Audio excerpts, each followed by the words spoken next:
Praise the Lord. आज की सुबह के लिए प्रभु यीशु मसीह का धन्यवाद कि परमेश्वर ने हमें अनुग्रह दिया नए वर्ष में उसकी आराधना, उसकी सेवा करने के लिए। प्यारो, बहुत ही महत्वपूर्ण विषयों पर ये साल भी हम लोग बातें करेंगे। ये वर्ष में थोड़े से और ज्यादा कठिन मुद्दों की तरफ, कठिन विषयों की तरफ हम आगे बढ़ेंगे, जिसके द्वारा हमारा आत्मिक जीवन और ज्यादा परिपक्व बने, और ज्यादा मजबूत बने, और परमेश्वर के राज्य प्रभु की सेवा के लिए हम और ज्यादा तैयार होने वाले बने। प्यारो, आज का हमारा विषय रहेगा धर्म ही से नहीं, कर्म से भी मसीही बनो। जी हाँ, हमारा विषय है धर्म से ही नहीं, कर्म से भी मसीही बनो। ये विषय बहुत ज्यादा कठिन है, दुखदायक भी हो सकता है, लेकिन हमारे आत्मा को, हमारे मन को झिंझोड़ने वाला, तैयार करने वाला और मसीह के राज्य के लिए तैयार करने वाला विषय है। इसलिए हम आज ये बहुत ही कठिन और बहुत कठोर प्रकार का विषय है जिसे सीखने जा रहे हैं। धर्म से ही नहीं, कर्म से भी मसीही बनो। क्योंकि मेरे प्यारो, जो हम सीखते हैं लगातार, हम कलीसिया में जो हम सीखते हैं, जो हम सुनते हैं, उसे लागू करना एक बड़ी चुनौती है। हम लगातार जो प्रचार सुनते, जो बातें सुनते रहते हैं और सीखते रहते हैं। सीखने में क्या जाता है, हम लोग लगातार सीखते रहते हैं, और इससे पहले भी हमने बहुत सारी उत्तम से उत्तम बातें हमने सीख चुके हैं। लेकिन जो सीखा है, जो सुना है, अब मौका होता है कि उसे लागू करना। यस, यही सबसे बड़ी चुनौती है, यही सबसे बड़ा चैलेंज है हमारे सामने कि कई बार इसी चुनौती को निभाने में बहुत सारे लोग फेल हो जाते हैं। इसलिए वो बात सीखने तक ही सीमित रह जाती है और सुनने तक ही सीमित रह जाती है, और वचन का जैसा प्रभाव होना चाहिए, जैसा उसका असर होना चाहिए, वैसा असर होता नहीं है। मसीहत बनावटी नहीं, परंतु सच्चाई की आधारशिला है। जी हाँ, बनावटी नहीं है। जो हम मसीहत की आज बात करते हैं, जिन मसीहत को हम सामने लाते हैं, प्रेजेंट करते, दुनिया के सामने लाने का प्रयास करते हैं, प्यारो, ये बनावटी नहीं होती है। कभी कभी हमें ऐसा लगता है चलो बनावटी जीवन जिए, बनावटी बातें बताए, सिर्फ लोगों को इंप्रेस करने के लिए, दुनिया को इंप्रेस करने के लिए। मैं बता दूं आपको, मसीहत बनावटी नहीं होती है, लेकिन मसीहत की जो आधारशिला है, जो फाउंडेशन है, वो सच्चाई है। जो कहते हो आप वही करो, जैसा सीखते हो वही अपने जीवन में दिखाओ। ये उस सच्चाई की आधारशिला है, और इसी आधारशिला में आगे हमें बढ़ना है। कभी कभी ऐसा हो जाता है कि हम धर्म में, धर्म का मतलब मेरा है रिलीजन से, आज धर्म का मतलब रिलीजन से है। कई बार हम धर्म से ही मसीह बनना चाहते हैं। बस मेरे साथ एक नाम जुड़ा हुआ है कि मैं मसीह हूं, मेरा व्यापार या मेरा ये, मेरा वो मसीहत से साथ जुड़ा हुआ है, बस यही बातें हम बताना चाहते हैं। लेकिन ऐसा नहीं होता। इसका फाउंडेशन मायने रखता है। क्या जो कुछ आप प्रेजेंट कर रहे हो, आप रिप्रेजेंटेटिव हो अपने परमेश्वर के, क्या वो सच्चाई की आधारशिला है? क्या सारी बातें वैसी की वैसी जैसे बाइबल में हम लोग पढ़ते हैं, सीखते हैं? ये हमारे लिए बहुत मायने रखता है। प्यारो, धर्म जो होता है, धर्म प्रसिद्धि लाता है। रिलीजन की बात कर रहा हूं। धर्म प्रसिद्धि लाता है, लेकिन कर्म योग्य बनाता है। समझे? मैंने कहा धर्म प्रसिद्धि लाता है। आप अपने नाम के साथ, धर्म के साथ पूरी दुनिया में फेमस हो सकते हैं। जी हां, लोग पूछेंगे कि कौन से धर्म के लोग दुनिया में सबसे ज्यादा रहते, तो आप बता, ईसाई लोग सबसे ज्यादा होते हैं, है ना? ये इतिहास है या फिर ये सर्वे है। पर धर्म प्रसिद्धि लाएगा, लेकिन कर्म जो रहेगा, कर्म का मतलब यहां पे मेरा उद्देश्य बहुत खास है। कर्म का मतलब होता है एक सच्चा व्यवहार। कर्म का मतलब है एक सच्चा व्यवहार। कर्म योग्य बनाता है। जी हां, कर्म योग्य बनाता है। अब कुछ लोग कहेंगे नहीं नहीं, आप गलत कह रहे हैं, आप गलत प्रचार कर रहे हो, क्योंकि वचन में लिखा है कर्म के द्वारा किसी का भी उद्धार नहीं होता है। जी हां, ऐसा लिखा है बाइबल में कि कर्म के द्वारा किसी का भी उद्धार नहीं होता है। पहले समझ लीजिए, जो मैं समझाने का प्रयास कर रहा हूं, समझाना चाह रहा हूं, उस बात को समझ लीजिए। यह सच है, और यह वचन में लिखा है कि कर्मों से उद्धार नहीं मिलता है। मतलब उद्धार पाने के लिए आप किसी भी प्रकार कर्म कर ले तो उससे उद्धार नहीं मिलेगा। लेकिन बता दूं, एक बार आपका अगर उद्धार हो गया तो फिर कर्म बहुत मायने रखते हैं, और यही कर्म उस उद्धार को बिगाड़ सकते हैं, और उद्धार खोया भी जा सकता है यदि आपके कर्म सच्चे ना रहे। समझे इस बात को? कर्मों से उद्धार नहीं है, लेकिन एक बार यदि प्रभु की दया से आपका उद्धार मिल गया तो उस उद्धार को बचाने के लिए कर्म, सच्चे कर्म, अच्छा जीवन जीना ये बहुत मायने रखता है। तभी उद्धार सही दिशा की तरफ आगे बढ़ेगा। ये सारी बातों का अभ्यास आज हम परमेश्वर के वचनों से करेंगे। बहुत ज्यादा प्रैक्टिकल विषयों पर बात करेंगे। मैं चाहता हूं इस संदेश को पूरा सुने, समझे, अनुभव करे और इसका प्रतिफल अपने जीवन में इस वर्ष जरूर हमें देखने को मिलेगा। जी हां, वचनों के साथ हर एक बात को वचनों के साथ समझने का प्रयास करेंगे। मेरे साथ निकालेंगे इफिसियों का 4 अध्याय और वचन 22, 23 और 24 हम लोग पढ़ेंगे। Ephesians chapter 4 and verse 22 to 24। इफिसियों 4 के 22 से आगे कि तुम अपने अगले चाल चलन के पुराने मनुष्यत्व को जो भरमाने वाली अभिलाषाओं के अनुसार भ्रष्ट होता जाता है उतार डालो और अपने मन के आत्मिक स्वभाव में नए बनते जाओ और नए मनुष्यत्व को पहन लो जो परमेश्वर के अनुसार सत्य की धार्मिकता और पवित्रता में सिरजा गया है। वचन कह रहा है कि तुम अगले चाल चलन के, मतलब जो पुराना तुम्हारा चाल चलन था, मनुष्य के भरमाने वाली अभिलाषाओं के अनुसार होता था, जो भ्रष्ट होता था, उससे उतार डालो। क्या चेंज करने के लिए बोला जा रहा है? आपका पुराना चाल चलन जो संसार के अनुसार, मनुष्य के अनुसार था, उस चाल चलन मतलब व्यवहार, उसको उतार डालो। यदि धर्म से ही सब कुछ होता, यदि हमें कोई कर्म करने की आवश्यकता नहीं है, सच्चा व्यवहार, सच्चा जीवन जीने की अगर हमें आवश्यकता नहीं है, तो यह वचन क्यों है? परमेश्वर के वचन में, बाइबल में लिखा है पहले तुम उसे उतार डालो जो भ्रष्ट होता चला जाता है अभिलाषाओं के अनुसार, उसे उतार डालो और नया, क्या लिखा है वचन में, अपने मन के आत्मिक स्वभाव में नए बनते जाओ और नए मनुष्यत्व को पहन लो। मतलब पुराना कुछ उतारना है, नया पहनना है। और यह नया कौन सा है? परमेश्वर के अनुसार सत्य की धार्मिकता और पवित्रता में सिरजा गया है, इसे तुम्हें पहनना है। मतलब तुम्हारे अंदर सच्चाई होना, धार्मिकता होना, पवित्रता होना, ईमानदारी होना, ये आपको धारण करना है और पुराना वस्त्र, पुरानी बातें, पुराना व्यवहार आपको उतार देना है। इसलिए सिर्फ धर्म से काम नहीं चलेगा, कर्म से भी मसीही बनने की हमें आवश्यकता है। बाइबल सिखा रही है एक सच्चा ट्रांसफॉर्मेशन आपके अंदर होना चाहिए, एक सच्चा परिवर्तन आपके अंदर होना चाहिए। और वो सच्चा परिवर्तन रोजमर्रा के जीवन में आप कैसे कर्म करते हो, कैसा जीते हो, कैसा व्यवहार करते हो, इसी पर डिपेंड होता है, इसी पर निर्भर होता है मेरे प्यारों। इसलिए सच्चा ट्रांसफॉर्मेशन यदि हमें लाना है, सच्चे ट्रांसफॉर्मेशन को देखना है, तो अकेले धर्म से काम नहीं चलेगा। हमें अपने कर्मों से साबित करना पड़ेगा कि यस, मैं प्रभु यीशु मसीह का अनुयायी हूं, मैं यीशु के पीछे चलता हूं, उसके अंश, उसका स्वभाव, उसका चरित्र, उसका चेहरा मेरे साथ जुड़ा हुआ है। यह आप प्रेजेंट करेंगे जब आपके अंदर एक संपूर्ण परिवर्तन आ जाएगा। मैं कुछ बातें आपको समझाना चाहता हूं। केवल धर्म के नाम पर जीने वालों की समस्या क्या है? आज आप बहुत सारे लोग ऐसे देखोगे जो सिर्फ धर्म के नाम पर जीते हैं। हाँ, मसीह है, हमारे नाम के पीछे मसीह शब्द लिखा हुआ है, हम इस धर्म में पैदा हुए, हम चर्च जाते, हम बपतिस्मा लिए, हम ये किए, वो किए। और ये जो बातें करते हैं, इनके साथ क्या समस्या है? सिर्फ धर्म के नाम पर जीने वालों के साथ क्या समस्या है? इसकी कुछ एक दो बातें मैं आपको बताना चाहता हूं। शायद ये आपके साथ जुड़ेगी, शायद इसका संबंध आपके साथ होगा। हमें समझने का प्रयास करेंगे। सबसे पहली बात जो है कि ऐसे लोग जो केवल धर्म के नाम पर जीने का प्रयास करते हैं, इनकी समस्या यह है कि वे परमेश्वर को प्रसन्न नहीं कर सकते। जो सिर्फ धर्म के नाम पर जीते हैं या जीना चाहते हैं, वे कभी भी परमेश्वर को प्रसन्न नहीं कर सकते हैं। वो सिर्फ धर्म का एक चोला पहने रहते हैं, धर्म का एक नाम लेते रहते हैं और ये प्रेजेंट करना चाहिए कि हम वो धर्म से जुड़े हुए हैं, हम उस धर्म के अनुयायी हैं। लेकिन बता दूं, चाहे कितना भी क्यों ना कर ले, लेकिन वे कभी भी परमेश्वर को प्रसन्न नहीं कर पाएंगे। कैसे? देखिए, मैं कुछ उदाहरण समझा जिससे आपको समझ में आएगा। कैन और हाबिल के बारे में सब जानते हैं।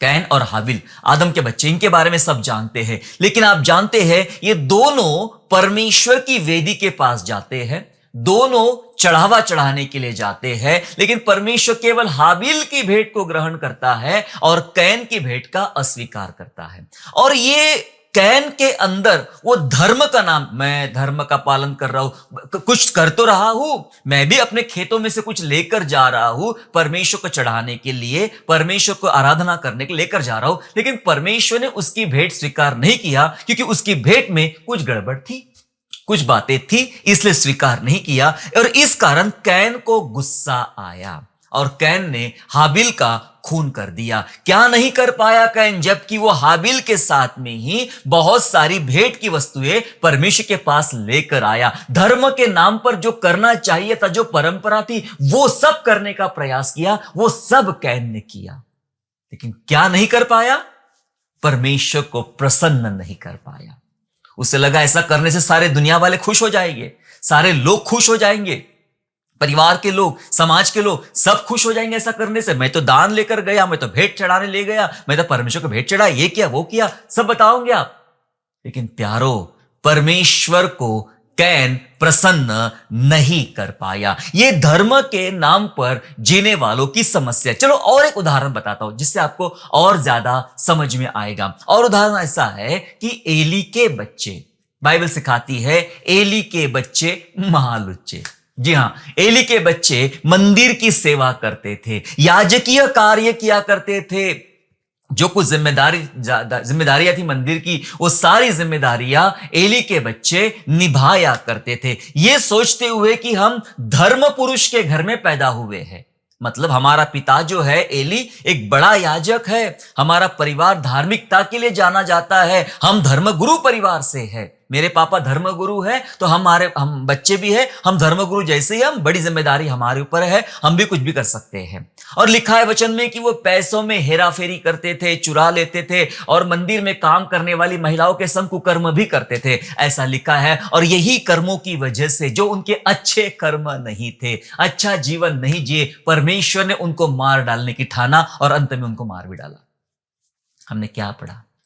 तुम पुराना मनुष्यत्व उतार डालो और नया मनुष्यत्व पहन लो। धर्म के नाम पर सिर्फ जीने का प्रयास मत करो, कर्म से भी मसीही बनना पड़ेगा। ये तो कैन ने सोचा मैं तो धार्मिकता का काम कर रहा हूं, एली के बच्चे सोचते हम तो धर्म गुरु के घर में पैदा हुए हैं, कुछ भी कर सकते हैं, लेकिन कर्म उनके बिल्कुल अच्छे नहीं थे और वे नाश किए गए। प्यारो, परमेश्वर को प्रसन्न नहीं कर पाए जबकि मंदिर की सेवा कर रहे थे। मैंने इसलिए कहा यह बहुत कठिन होगा समझना।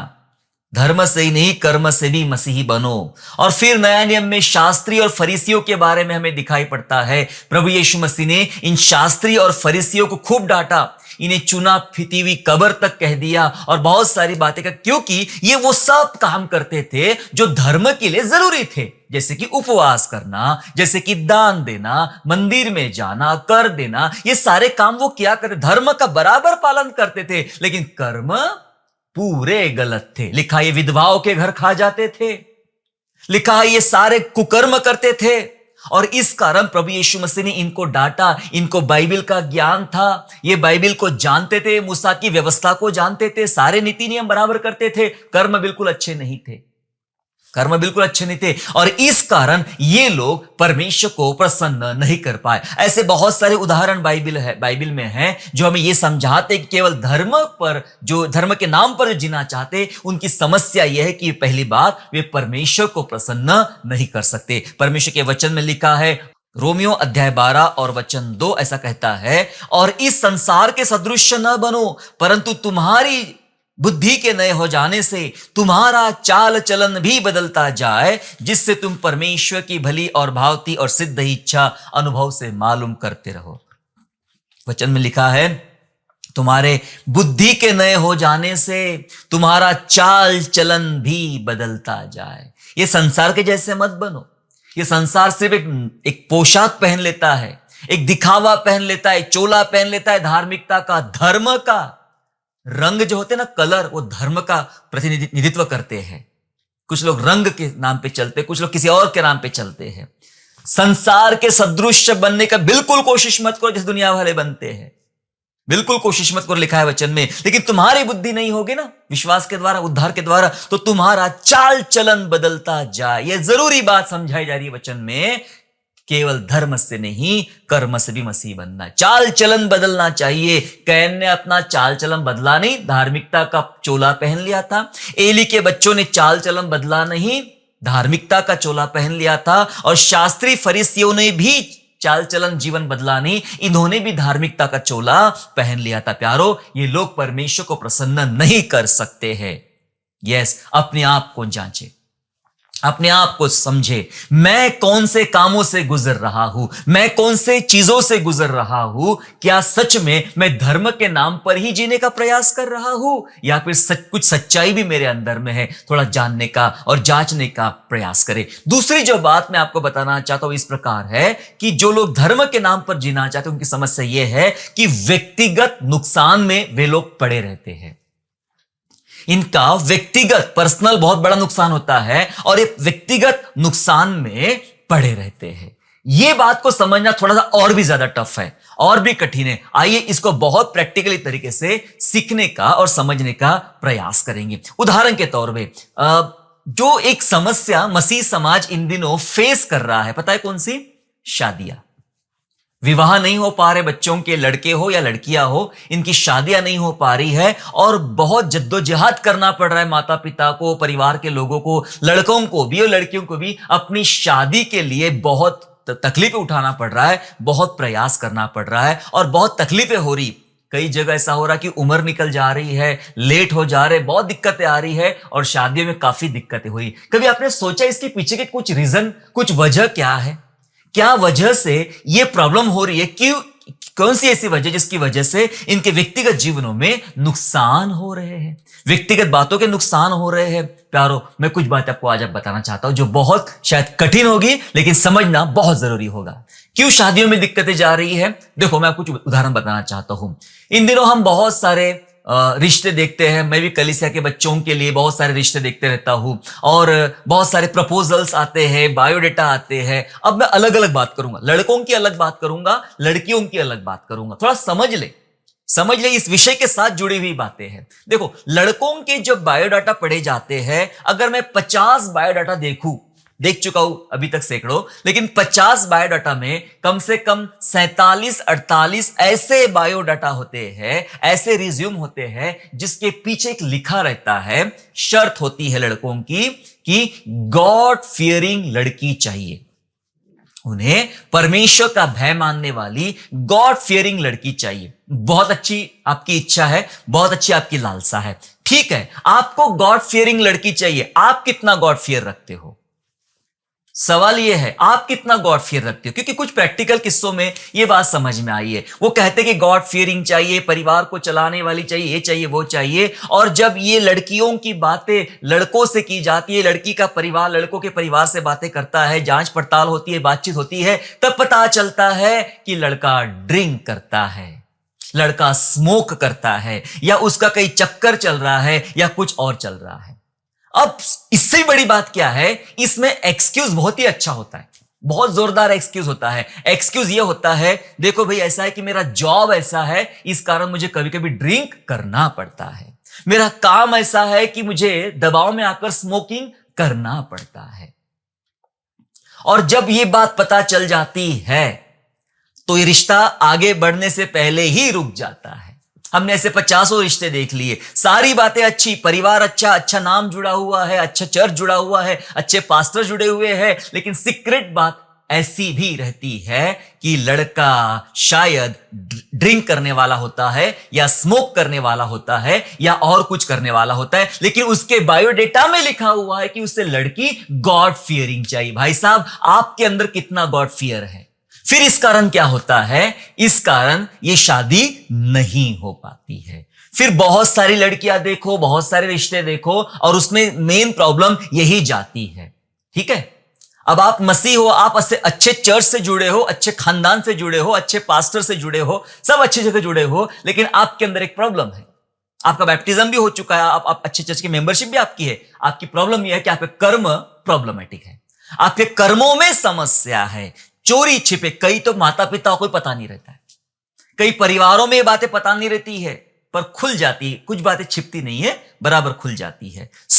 ये एक समस्या क्या हो रहा है? व्यक्तिगत नुकसान हो रहा है, शादियां नहीं हो पा रही। फिर अगर लड़कियों की बात करूं तो लड़कियों के बायोडेटा में भी ऐसा ही लिखा रहता है कि लड़का सुंदर हो, अच्छा कमाने वाला हो, ये हो वो हो।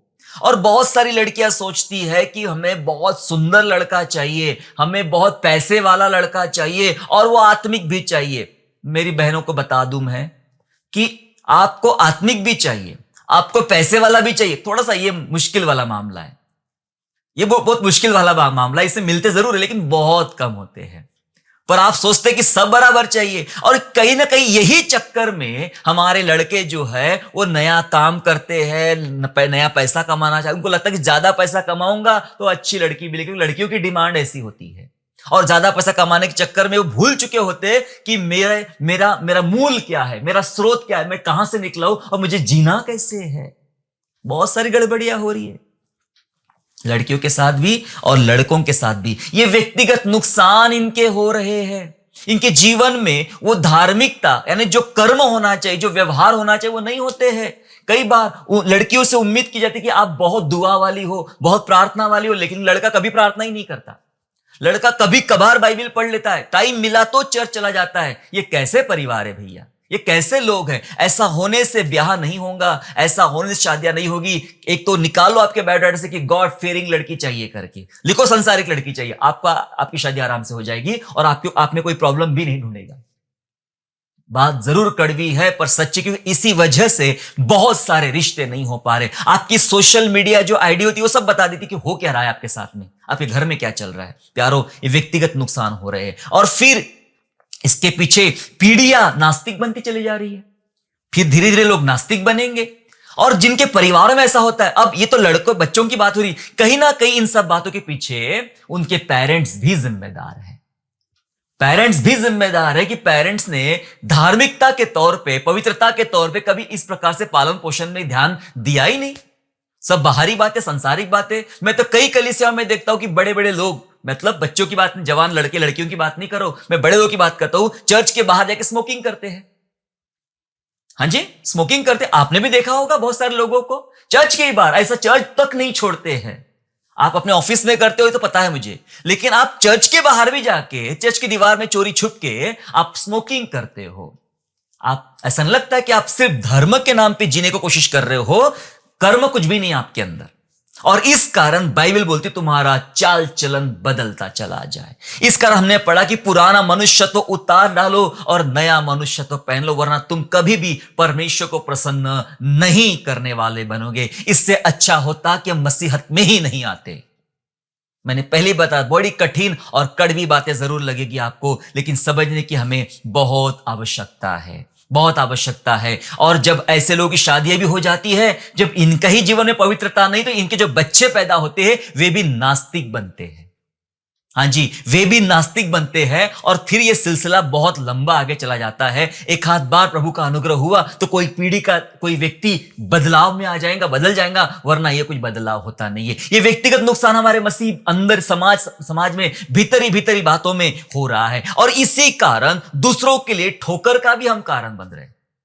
ऐसे गुणों की वजह से, ऐसे स्वभाव की वजह से, ऐसे कामों की वजह से अन्य जाति के लोग हमारी निंदा करते हैं। ठोकरें लग रही, वो आना ही नहीं चाहते। किसी ने मुझे कहा, अरे तुम क्या हमको सिखा, तुम्हारे चर्च के बाहर देखा हमने कि लोग सिगरेट पीते हैं, आपके वो फलाने चर्च के बाहर देखा हमने लोग शराब पीते हैं, वो एक लड़की लेके चला गया, वो ऐसा किया वैसा, बहुत सारी बातें करते हैं। उनको ठोकर लग रही है हमारे जीवन से। आपने 50 अच्छे कर्म किए लेकिन एक बुरा किया ना, वही आपके लिए घातक है। समझ लीजिएगा आप प्यारो, ठोकर का कारण बनते हैं। वचन कहता है रोमियो उसका दूसरा अध्याय 21 से लेकर 24 तक ऐसा लिखा गया है, पढ़ेंगे हम लोग। सो क्या तू जो औरों को सिखाता है अपने आप को नहीं सिखाता? क्या तू जो चोरी न करने का उपदेश देता है आप ही चोरी करता है? तू जो कहता है व्यभिचार न करना, क्या आप ही व्यभिचार करता है? तू जो मूर्तों से घृणा करता है, क्या आप ही मंदिरों को लूटता है? तू जो व्यवस्था के विषय में घमंड करता है, क्या व्यवस्था न मानकर परमेश्वर का अनादर करता है? क्योंकि तुम्हारे कारण अन्य जातियों में परमेश्वर के नाम की निंदा की जाती है, जैसा लिखा भी है। वचन कह रहा है तुम कहते बहुत कुछ हो, तुम सिखाते बहुत कुछ हो, हमारे चर्च से बड़ा अच्छा प्रचार किया जाता है, लेकिन हम करते वही है जो हमें करना है। और इसी कारण लिखा है कि अन्य जातियों में परमेश्वर के नाम की निंदा की जा रही है। प्यारो, हम कहीं ना कहीं ठोकर का कारण है, हमारी वजह से ठोकरें लग रही है और इस कारण व्यक्तिगत नुकसान हमारे हो रहे। मैंने दूसरा कारण बताया, जो केवल धर्म के नाम पर जीने की कोशिश करते। मेरे पास बैप्टिज्म सर्टिफिकेट है, मैं चर्च का बपतिस्मा लिया हूं, मैं ये किया हूं, मैं वैसा हूं, मैं वैसा हूं, लेकिन कर्म किधर है? कर्म कहां है? और उन्हीं के कारण अन्य जातियों में निंदा की जा रही। ये दो कारण मैंने बताया। पहला कारण, वे कभी परमेश्वर को प्रसन्न नहीं कर सकते हैं, और दूसरा कारण बताया, इनका व्यक्तिगत नुकसान में ये लोग पड़े रहते हैं। जो लोग केवल धर्म के द्वारा जीना चाहते हैं, धर्म के नाम पे ही जीना चाहते हैं। लेकिन जब मैं कर्म की बात करूं, आपको समझ में आ गया, अब उस कर्मों की बात नहीं हो रही है जिससे कोई उद्धार नहीं पा सकता। कर्मों के द्वारा उद्धार नहीं है, लेकिन उद्धार पाने के बाद कर्म करना जरूरी है, बहुत जरूरी है। कर्म मतलब सच्चा व्यवहार। यहां मेरे जो कर्म शब्द इस्तेमाल किया उसका मतलब है सच्चा व्यवहार। कर्म या सच्चा व्यवहार पारदर्शिता रखता है, ट्रांसपेरेंसी रखता है। जी हां, लोग आपके जीवन में झांक के देख सकते हैं, आपके परिवार में, आपके जीवन में झांक के दे सकते हैं। यह पारदर्शिता होती है जब आपके कर्म, आपका व्यवहार सीधा होता है, सच्चा होता है, पवित्र होता है। मैं आपको एक दो उदाहरण इसके बारे में बताना चाहूंगा कि कितना पारदर्शी होता है हमारा जीवन और कितना हमारे लिए लाभदायक बनता है। इसलिए बाइबल हमें सिखा रही, कर्म से भी हमें मसीह बनने की आज आवश्यकता है। प्रभु यीशु मसीह की बात करेंगे। प्रभु यीशु मसीह से बेहतर कोई उदाहरण हमारे लिए नहीं हो सकता। एक सूबेदार और उसके कुछ लोग पीछे पड़े हुए थे, शुरू से ही प्रभु यीशु मसीह के शुरू से ही पीछे पड़े हुए थे। लेकिन वो लोग मानने को खाली नहीं है कि प्रभु यीशु मसीह परमेश्वर के पुत्र है, लेकिन उन्होंने जो उपदेश दिए, उन्होंने जो दुख उठाए, उन्होंने जो चिन्ह चमत्कार किए, और ये सब करके क्रूस पर उनको मारा गया। और क्रूस पर मरने के बाद जो घटना हुई, तूफान आना, कब्रें खुल जाना और सारी चीजें हुई, ये सब उन्होंने देखा। अब आपको पता है क्या हुआ उसके बीच में एक आदमी जो सूबेदार था और जो सिपाही थे, उन्होंने कुछ कहा। मत्ती के 27वें अध्याय में और उसके 54 पद में इस प्रकार लिखा गया है, तब सूबेदार और जो उसके साथ यीशु का पहरा दे रहे थे, भूडोल और जो कुछ हुआ था देखकर अत्यंत डर गए और कहा, सचमुच यह परमेश्वर का पुत्र था। सचमुच यह परमेश्वर का पुत्र था। ट्रांसपेरेंसी दिखी, पारदर्शिता दिखी। जो कर्म, जैसा जीवन प्रभु यीशु मसीह जिया, जो उपदेश दिया, जो चिन्ह चमत्कार किए, जो कार्य उसने किया, जो दुख उसने उठाया, ये पूरा ट्रांसपेरेंसी हो गया था। ये सबको दिखा था, सबको मालूम पड़ा था। शायद उस समय कोई विश्वास नहीं कर पाया, लेकिन जब क्रूस पर मारे गए तो लिखा है, ये लोग जो कभी मानने वाले नहीं थे, सूबेदार और सिपाहियों ने कहा कि सचमुच यह परमेश्वर का पुत्र है। मान लिया उन्होंने क्रूस पर यीशु को कि परमेश्वर का पुत्र है। यह प्रभु यीशु मसीह के व्यवहार की पारदर्शिता थी, जिस कारण बिना बताए भी लोगों ने जान लिया कि वह परमेश्वर का बेटा है। आपको बताने की जरूरत नहीं है कि आप कौन हैं। आपका व्यवहार जाहिर करेगा कि आप कौन हैं। आपके कर्म जाहिर करेंगे कि आप कौन हैं। इसलिए प्रचार करने की कोशिश मत करो, कुछ फायदा नहीं होता साहब। बड़ी बड़ी रैलियां निकालते हम लोग क्रिसमस के दौरान, लाउड स्पीकर में चिल्लाते, गाना गाते हैं। मैं बताऊं, कुछ फायदा नहीं होता। चिल्लाने चिकने से फायदा नहीं होता। कोई आपको सुनेगा नहीं, कोई आप पे जानेगा नहीं। कुछ ऐसा जी के दिखाओ, लोग मजबूर हो जाए ये मानने के लिए कि आप मसीह हो और आप यीशु मसीह के अनुयायी हो। यीशु ने ऐसा जिया। उसने लाउड स्पीकर लेके चिल्ला चिल्ला के नहीं बताया कि मैं मसीह हूं। उसने क्रूस पर मर के दिखाया कि मैं मसीह हूं। उसने जी के दिखाया कि मैं मसीह हूं। नॉन क्रिश्चियंस को, अन्य जाति को मानना पड़ा कि निश्चय ये परमेश्वर का पुत्र है। हालेलुया। हम गलत रास्ते पे चल रहे हैं, हम गलत ट्रैक पे चल रहे हैं। सही बात बताने के लिए गलत ट्रैक पे चल रहे हैं। हमें जानना है, हमें हमारे कर्मों में, हमारे व्यवहार में बहुत सुधार लाने की आवश्यकता है। एक और बात चेलों के बारे में, पता है, अंतकिया नाम का शहर था और उस अंतकिया नाम के शहर में पहली बार चेले मसीही कहलाए। प्रेरितों के काम में आपको मिलेगा ये बात 11 अध्याय के 26 पद में कि वहां पे वे लोग मसीही कहलाए। क्यों मसीही कहलाए भैया? क्योंकि उनके छुड़ाने वाले का नाम उनके साथ जुड़ा हुआ है। मसीही का मतलब क्या है? उनके छुड़ाने वाले का नाम जुड़ा है, उनके छुड़ाने वाले के कर्म जुड़े हुए हैं, उनके छुड़ाने वाले का स्वभाव और चरित्र जुड़ा हुआ है, और वैसा ही लेकर वे चल रहे थे। इस कारण चेले मसीही कहलाए।